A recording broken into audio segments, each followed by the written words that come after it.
What's up, good people? David Taub here, coming to you from nextlevelguitar.com. How you doing? Hope all is well, and hope your guitar journeys are going famously. We've been getting lots and lots of email responses to our latest emails and whatnot, and an overwhelmingly number of the good people, that's you, want simple, easy blues licks. Simple, easy, and fun blues licks. So I'm going to do a whole series where I'm just going to cover a couple of licks in each video. Again, we're playing in this C minor pentatonic and blues scale at the box position in the 8th fret, and we're just learning simple, easy riffs. And remember, like I always say, learn from the lick. Take the lick and vary it. Change the rhythm, change the notes around a little bit. Just don't learn lick after lick after lick. I mean, then you'll have a pocket full of licks. You want to learn the licks and learn from the lick. The 4th lick I want to show you, and again, these are just easy, fast, and fun blues licks that anybody can play. You know, if you're just a beginner or even, you know, intermediates, more intermediate players might like these too. And you want to incorporate these into your phrasing and into your other licks and learn from the lick. I talk about what scale it's coming from and what chords you're going to be playing it over, and put that jam track on and really go for it and have fun. These are easy and fun. This lick is going to sound like this. What we're going to be doing is we're going to be bending a note a little bit.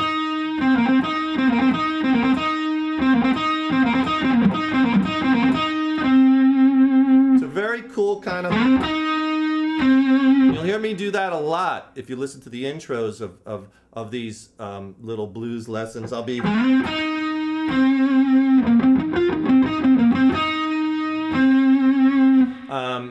That's a very cool little thing there that I'm doing with that bend. And what that is I'm actually playing a minor third to a major third. And that's a very common bend in the blues. And there's a reason for that. So and I'll take you in on a tight shot of this when I explain this. But what I'm actually doing is I'm bending on that G string. And I'm bending just a quarter to a half a step. You have some play with that note, that minor third. In this particular instance, because we're playing in the key of C minor, and we're playing over the C minor 7th, F minor 7th, and G minor 7th chords, I'm taking that E flat note, and I'm bending it, and I'm putting a little hook on that, like womp, womp. It doesn't sound good if you know, it's kind of like a slow bend. And then I'm going back to the root note, which is C at the 10th fret on the D string. So what I'm doing is I'm actually bending that E flat note up to the E note, up a half a step, or even a quarter step you could do it. And the E flat note, remember we're in the key of C, the E flat is your flat third, and we're bending that up to the major third, to the E natural. That flat third to major third bend is a great bend to do in when you're playing the blues, because that flat third is kind of a ambiguous note. Sometimes it sounds really good as the flat third, and it also sounds good as the major third, especially depending on what chord, especially if you're using 7th chords, dominant 7th chords a lot, because there's a major third in that chord, as opposed to the minor chords, which has a flat third in it. So you see, again, it all goes back to the chords. What chords are you playing over? The chords give you the roadmap. But in this particular instance, you could do that over each of any blues progressions, and it sounds good. The main thing is with my students a lot of times with that bend is that bend has to have a lot of character in it. You just can't really, and feeling, otherwise it just sounds too sterile. So I like to describe it as boing, boing. It sounds kind of, I probably sound totally stupid. Wouldn't be the first time.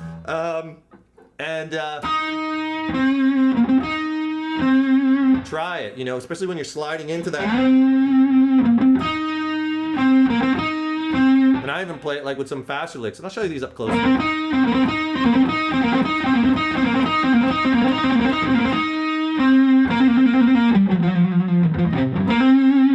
I incorporated some other licks in that series. Okay, so let's go in close, and I'll show you that up tight.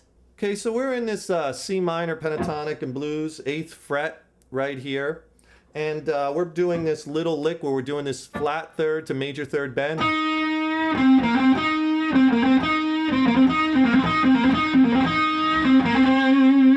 Now, so what you want to do is put your first finger on the G string on that 8th fret, okay? That is that E flat note, that flat third, and there's the bend. that you want to do. Now, what helps me is I kind of twist my finger a little bit when I bend that to kind of give it, remember I said that hook, that boing, boing. There I go sounding stupid again, right? Can't help it. So what I kind of do is I'm kind of twisting, if you notice that wrist position. That helps me give it a little bit more character, I think. So after I bend that, I go back to the root, which is the C note, at the 10th fret of the D string, to the 8th fret of the D string, back to the 10th fret of the D string.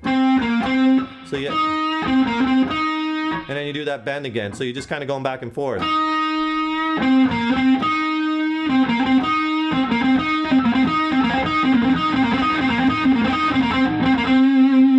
So that's a great note, even if you just bend it and kind of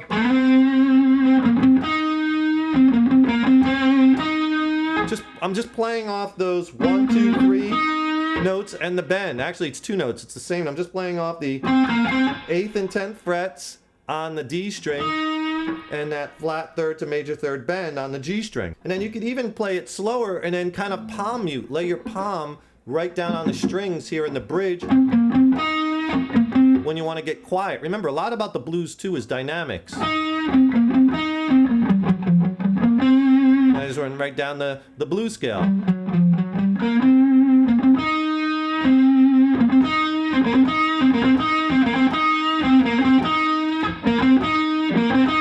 And then vary the lick a little bit. Like instead of maybe starting with the bend, start with your, on the D string with your first finger on that 8th fret.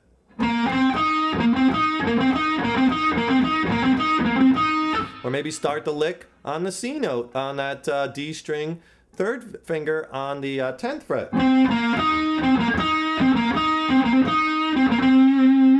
So you see all the little rhythmic variations you could do with just basically 3 notes, just a little 3-note pattern.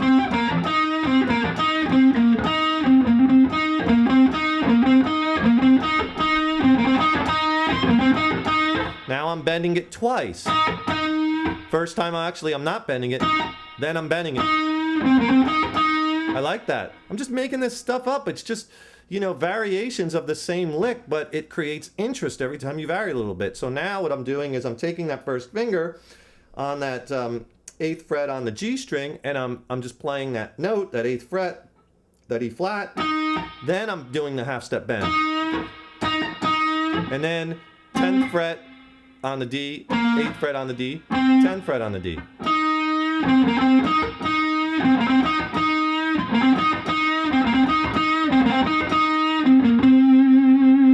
Now how about if we do it? Now I'm doing the bend twice, and then I'm just doing it once. So I'm going from 2 to 1 to 2 to 1.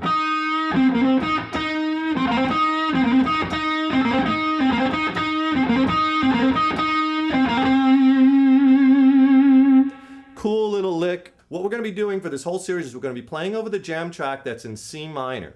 If you don't have that jam track, we have it here on YouTube. And I'll put a link for it in a text box right here in the YouTube text box, and I'll also try to get it on the screen here. So download that YouTube video that we have that has that jam track. There's a little lesson before that'll give you ideas of what to play, and then the actual 3.5 minutes of the track, okay? And then also, because the jam tracks are such an essential part of the guitar player's, you know, tools for practicing and working on your improvisational skills, if you want 2 more jam tracks, go to this link right here. And what that link is, it's going to send you to a page where you just sign up on our email list, and then we'll send you, after you opt in, we'll send you the 2 free jam tracks, totally free, and these are exclusive. They're not on YouTube. And all you do is it puts you on our email list, which you should be on anyway, because we send out lots of exclusive videos and things like this, like jam tracks, which are not on YouTube, which only our email subscribers get. We also send out articles and newsletters and all kinds of things that might help you along in your guitar journey. So please consider that. Watch this series, and you're going to be getting lots and lots of little blues tricks and licks. Well, I hope you like all these easy, fast, and fun blues licks that we're doing in this series. There's 6 of them in this series, so check them all out. And then make sure you download the jam tracks, and I'll put those links in the text boxes right here. Rock on and put that guitar in your hands every day and rip it up. Take care.